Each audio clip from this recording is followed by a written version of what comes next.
అతి భారీ వర్షం కారణంగా మెదక్లోని హాస్టల్లో చిక్కుకున్న 4 మంది విద్యార్థులను పోలీసులు, ఫైర్ సేఫ్టీ అధికారులు రెస్క్యూ చేశారు.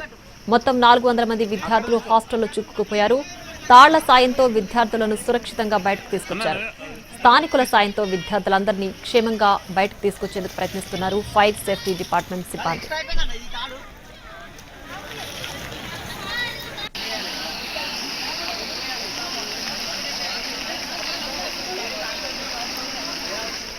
ఇక మెదక్ హాస్టల్లో చిక్కుకున్న 400 మంది విద్యార్థులను రెస్క్యూ చేశారు. దీనికి సంబంధించి పూర్తి డీటెయిల్స్ మా ప్రతినిధి శ్రీనివాస్ అందిస్తారు. శ్రీనివాస్, మెదక్ జిల్లా రామాయంపేటలో ఈ రోజు తెల్లవారుజాము నుంచి భారీ వర్షం కురిసింది. దీంతో రామాయంపేటలో ఉన్నటువంటి లోతట్టు ప్రాంతాలన్నీ కూడా పూర్తిగా జలమయం అయ్యాయి. దీంతో రామాయంపేటలో ఉన్నటువంటి కాలనీలు కావచ్చు, అదేవిధంగా రామాయంపేటలో ఉన్నటువంటి ఓ గురుకులం కావచ్చు జల దిగ్బంధంలో చిక్కుపోవడంతో సుమారు 400 మంది విద్యార్థులు అక్కడే వరదలో చిక్కుకున్నారు. దీంతో వారంతా కూడా తమను కాపాడాలంటూ కూడా అక్కడ ఆర్తనాదాలు చేయడంతో వెంటనే అక్కడికి చేరుకున్నటువంటి కామారెడ్డి జిల్లాకు సంబంధించినటువంటి DRF team, district rescue team force అక్కడ చేరుకుని వారందరినీ కూడా వేరే హాస్టల్లో అక్కడ రామాయంపేటలో ఉన్నటువంటి ఏదైతే సురక్షిత ప్రాంతమైనటువంటి హాస్టల్ ఉందో హాస్టల్లకు తరలించడంతో మాత్రం అందరూ ఊపిరి పీల్చుకున్నారు. అదే విధంగా రామాయంపేటలోనే బీసీ కాలనీ కావచ్చు, పలు బీసీ కాలనీతో పాటు మరో 2-3 కాలనీలను కూడా ఈ వర్షం ముంచెత్తింది. భారీ వరదతో